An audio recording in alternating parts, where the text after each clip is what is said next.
যেভাবে সব গ্রাম শুদ্ধ লোক পিছু নিয়েছিল, আমি তো প্রমাদ গুনেছিল।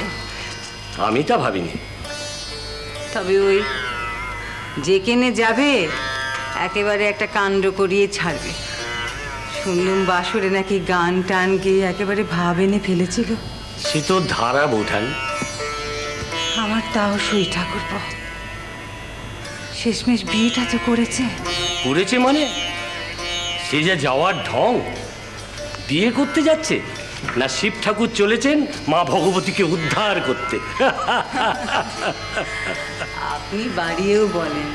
যাক, এবার তাহলে আপনাদের দুই বেয়ানে খুব ভালো জুড়ি হবে বৌঠান। কিসে? শুনেছি তিনি নাকি আপনার পাল্টি। কিরকম? তিনি জগদীশ্বরীর গর্ভধারিণী আর আপনি জগদীশ্বরের। আপনি বলতেও পারেন। ঠিকই তো, আমে দুধে মিশে যাবে আর আমরা আটি হয়ে গড়াগড়ি খাবো। আয়,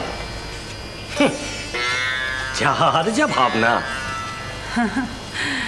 তাও কি কখনো হয় গো লাহাবু? হ্যাঁ, আমি কি তোমার একদিনের কুটুম গো? এই কামার পুকুরের শ্বাসে আসে তুমি কি আজ থেকে আমার সই হয়েছো বলো? না না, আমি অমনি বলছিলাম। বলো না গো লাহাবু, এমন কথা বলতে নেই। দুঃখের দিনে সাথ দিয়েছ, সুখের দিনে একা করো না গো। রঘুবীর আমার দোষ নেবেন। দূর, ভাবো কেন সব? তাছাড়া হরগৌরীর পুণ্যির হাট বসতে চলেছে যেকালে, সেকালে কি কেউ কখনো কাউকে ছেড়ে যায়?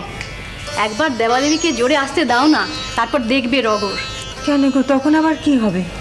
কি হবে তা আমি জানি না বামুন গিন্নি, তবে একটা কিছু হবে ঠিকই। গ্রামের সব এওরা শাখায় সিঁদুর মাখিয়ে অপেক্ষা করছে গ্রামের সীমানায়। তাদের কি কাজ? তোমার ছেলে ছেলে বউকে বরণ করবে যে গো। আবার কি হলো? দুঃখের সীমা ভেঙে? না গো, না গো লাহাবু, দুঃখের নয়, এ আমার সুখের দ্বারা বয়। উফ, আর পারা যায় না। আমাদের দুকুল উপচে ছাপাবেই, কি সুখে কি দুঃখে। নিন বৌঠান, আপনাদের এই ছিঁচকাঁদুনি এখন শিখিয়ে তুলে মায়ের আসন পাতার ব্যবস্থা করুন। রাত পোয়ালি তো বউ ভাতের আয়োজন করতে হবে নাকি? আমি দেখি ওদিকে কি ব্যবস্থা। ও ভালো কথা, তোমার এখানকার কাজ হয়ে গেলে তুমি একবার এসো। হ্যাঁ, আমি যাই, কি ব্যবস্থা হলো দেখি। তা গয়নাগুলো সব ঠিকঠাক নিয়েছো তো? কোনটা কোনটা পরাবে? হ্যাঁ গো। আর বউ এসে গেলে আশীর্বাদের সব জোগাড়পাতি হয়েছে? ও মেয়ে বউরা করছে ঘরে। ও লাহাবু, বলো। তুমি বাড়ি গিয়ে একটু প্রসন্ন মাকে পাঠিয়ে দাও না গো। চুপ করো। কেন গো? তা আমি বলতে পারবো না। দেখলেই তো কাল সারাদিন কিরম দূরে সরে সরে রইল। সে কি কথা? আমি নিজে গিয়ে যেখানে বলে এলুম ও সবেতে থাকবে। তা না এগুলো আমি কি করতে পারি বলো তো? তুমি ছাড়ো ওর কথা, যেমন কপাল করে এসেছে। অমন কথা বলো না গো লাহাবু। রঘুবীরের ঘরে মা লক্ষ্মীর পা পড়তে চলেছে, এ তো নিমিত্ত মাত্র। আমার এই সুখতৃপ্তি আমি একার করে রাখতে চাই না লাহাবু। সমস্ত কামারপুকুর গ্রামের মেয়ে বউরা এই আনন্দের হাটে শরিক হোক, এ আমার মনের চাওয়া। তাছাড়া কপাল নির্গুণেও অকাল বিধবা, তাই বলে ওর এই বয়সের স্বাদ আহ্লাদ রং রস সব কি ফিকে হয়ে গেছে গো? ওকে আমি পেটে ধরিনি ঠিকই, কিন্তু আমি তো ওর পর নই লাহাবু। ও যে আমার গদাইকে কোলে পিঠে করে মানুষ করেছে, এই সত্য কথাটা আজ যে ভুলে ভুলুক লাহাবু, আমি তো এই কথাটা ভুলতে পারিনি। তা আমি জানি। আর ছেলেও তো আমার তেমনি। বাড়িতে ফিরে আর কাউকে সামনে পাক না পাক, প্রসন্ন দিদিকে তার চাই। অমনি তো পাগল পাড়া, আর সেই জন্যই তো সকলের আদর কারা গো। এ তো আজ থেকে নয় গো, সেই ছেলে কাল থেকে। ওমা, শুনেছো কি সব অলক্ষণে কথা? অলক্ষণে কথা? শুভ দিনে কি বাজে কথা কইছিস? ওমা, বাজে কথা বলবো কেন গো?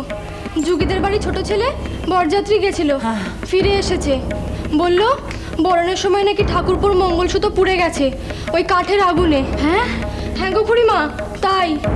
ওমা, কি হবে গো? এ আবার কি কথা? আমি তো এমন জন্মে শুনিনি গো। সে কি কথা গো বামুন গিন্নি? সত্যি হলে তো ভারী অমঙ্গল। মশাই ডেকে কোনো একটা শান্তি সাস্তয়ন করে ঘরে আনলেই হলো। না। মা, কেন না কেন?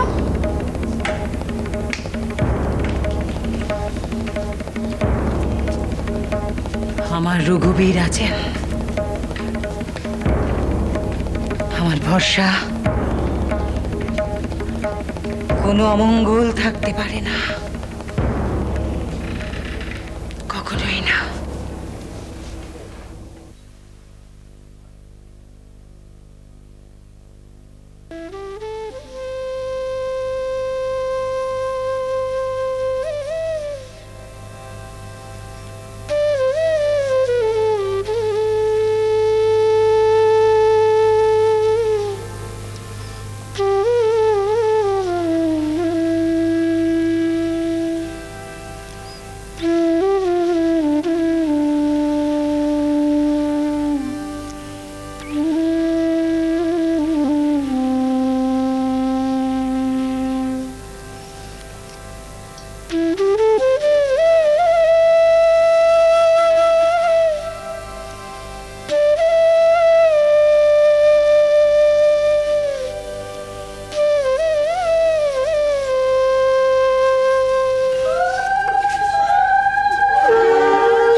ঠাকুরকে বলো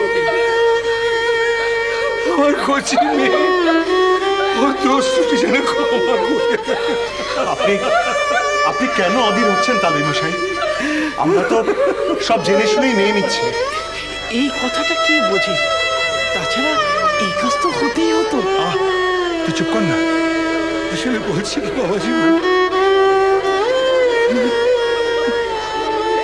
ভারী প্রথম সন্তান, ভারী মায়া ওরকম সবার।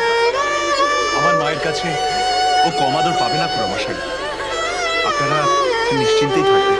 ভারী কাজ ওর প্রতিও না বাবা। না, সে বললে কি হয়? একটু একটু কাজ তো করতেই হবে। আবার বাড়ি বিয়ে করতে আসার আগে যে মাকে বললুম তোমার জন্য দাসী আনতে যাচ্ছি। শ্রীরাম